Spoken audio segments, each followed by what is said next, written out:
Hello friends, good morning. I'm Aarti. I'm going to dictate you exercise number 18 from Dr. G D Bist Legal. Please like the video, subscribe the channel and press the bell icon. 5 seconds.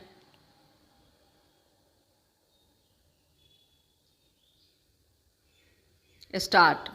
Unlike natural calamities that are beyond human control, avoidable disasters resulting from human error or negligence prove more tragic and completely imbalance the intergenerational equity and cause irretrievable damage to the health and environment for generations to come.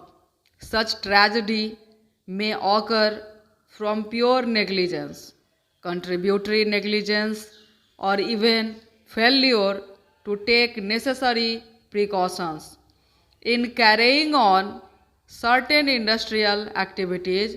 More often than not, the affected parties have to face avoidable damage and adversity that results from such disasters. The magnitude and extent of adverse impact on financial soundness, social health and upbringing of younger generation may have been beyond human expectations. If such situations and where the laws are silent or are inadequate, the courts have unexceptionally stepped in to bridge the gaps to provide for appropriate directions and guidelines to ensure that fundamentals of Article 21 of the Constitution of India are not violated. The Bhopal gas tragedy is a glaring example of such imbalances and adverse impacts where, by court's intervention, poor and destitute have been provided relief and rehabilitation. The Bhopal gas leak disaster occurred on the intervening night of the 2nd December 1984. Data reflecting the exact number of affected persons was not available initially.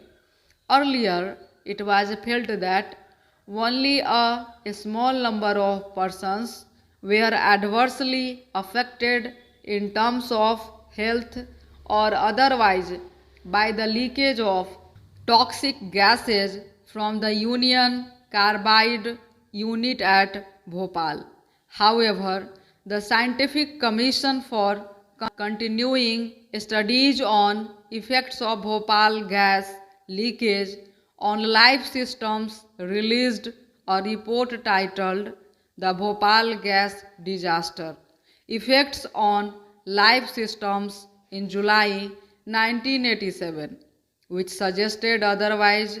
This report stated that for the estimated population of 2 lakh exposed on the toxic gases in the severely and moderately affected areas of Bhopal and the variety of long-term problems anticipated in the crisis period, the number of exposees covered so far by the Indian Council for Medical Research through the medical surveys constitute less than 20% of the population.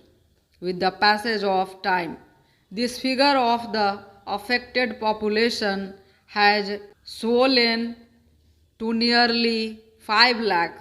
By the same scientific commission, it was also found that in general, the output of the medical project so far had not equaled the magnitude of the tasks assigned to them, presumably due to lack of resources, trained staff, as well as physical inputs.